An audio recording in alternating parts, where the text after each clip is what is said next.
தெரிந்து கொள்ளணும் பெண்ணே, அதை போல் நடந்து கொள்ளணும் பெண்ணே, தெரிந்து கொள்ளணும் பெண்ணே. என்ன தெரிஞ்சுக்கணும்? ரொம்ப பேர் சிவப்பா இருந்தாதான் அழகுன்னு நினைக்கிறாங்க. இல்லைங்க, கடவுள் கொடுத்த வரம். எந்த நேரத்தில் இருக்கிறோமோ, ஆனால் மாசு மறு இல்லாத முகம் இருந்தால் அது ஒரு அழகுதான் இல்லையா? இப்போ நீங்கள் இந்த மாவை தொட்டு கையில் பார்த்தீங்கன்னா நர நரன்னு இருக்குல்ல, கிரானூல்ஸ்ங்கிறான்.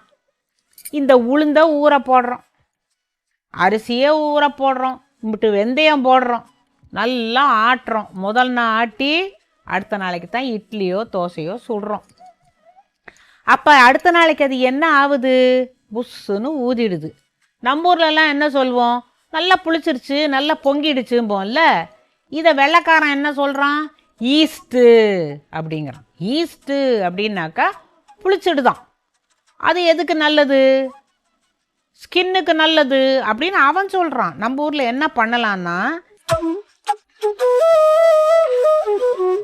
இந்த இட்லி பாத்திரம் எல்லாத்தையும் தேக்க போடுறதுக்கு முன்னால் அந்த இட்லியில் கடைசியில் இந்த மாவு இருக்குல்ல, ஏயா முத்து பேச்சு கொஞ்சோண்டு வலிச்சு கொண்டாப்ல.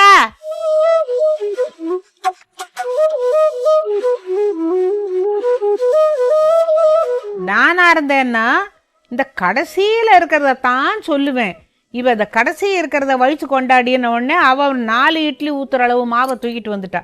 இப்போ நீங்கள் இந்த மாவை தொட்டு கையில் பார்த்தீங்கன்னா நர நரன்னு இருக்குல்ல, இந்த நர நரன்னு இருக்கும் கடைசியில் இருக்கிற போதெல்லாம். இந்த நர நரன்னு இருக்கிறது தான் அன்றைக்கி அந்த செல்ஃபோனில் பார்த்தேனே, என்ன அது கிரானூல்ஸ்ங்கிறான். கிரானூல்ஸான். இதில் ஈஸ்ட் இருக்குது, கிரானூல்ஸ் இருக்குது. அப்போ என்ன செய்யணும்? அதை இந்த இட்லி மாவு தோசை மாவை அப்படியே முகத்தில் பூசிக்கணும். ஆனால் பூசிக்கிட்டு யாருக்கு எய்த்தாப்புலையும் வந்துடாதீங்க, பூச்சாண்டின்னு பயந்துருங்க பிள்ளைங்க. இந்த கடைசியில் இருக்கிற மாவெல்லாம் வேஸ்ட்டை பண்ணிடாமல் நல்லா எடுத்து முகத்தில் பூசிட்டிங்கன்னா காஞ்சிரும். வெள்ளை இந்த வெள்ளை பூசணிக்காய் மாதிரி ஆயிரும். அப்புறம் நல்லா அந்த கையால் இப்படி தேய்ச்சிங்கன்னா அதுக்கு என்ன போட்டிருந்தான்? டெட்டு செல்லு அப்படிங்கிறாங்க. டெட்டு செல்லுன்னா இந்த சருமத்தில் என்னெல்லாமோ இருக்கும் போல் அதெல்லாம் நல்லா உதிர்ந்து இதில் இந்த கிரானூல்ஸ் இருக்குல்ல, கிரானூல்ஸு ஈஸ்ட் இருக்குது, அரிசி மாவு தான் உளுந்து மாவு தான், ஒன்றும் கெடுதல் இல்லை. இதை அப்படியே முகத்தில் அப்பி ஒரு 10 நிமிஷம் காய வச்சுட்டு அப்புறமா நீங்கள் முகத்தை கழுவி பாருங்கள். அது கருப்பு நிறமோ சிகப்பு நிறமோ அதை பற்றி நீங்கள் கவலைப்பட வேண்டாம். பளிச்சுன்னு ஆகுதா இல்லையா பாருங்கள்.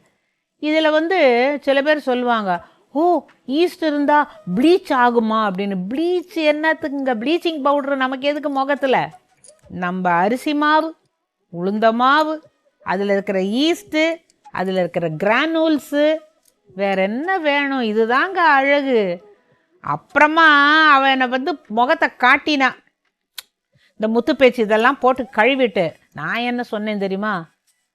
அழகான பொண்ணு தான் அதுக்கேற்ற கண்ணு தான், அழகான பொண்ணு தான் அதுக்கேற்ற கண்ணு தான், அவகிட்ட இருப்பதெல்லாம் கிராமத்து அழகுதான், அழகான பொண்ணு தான்.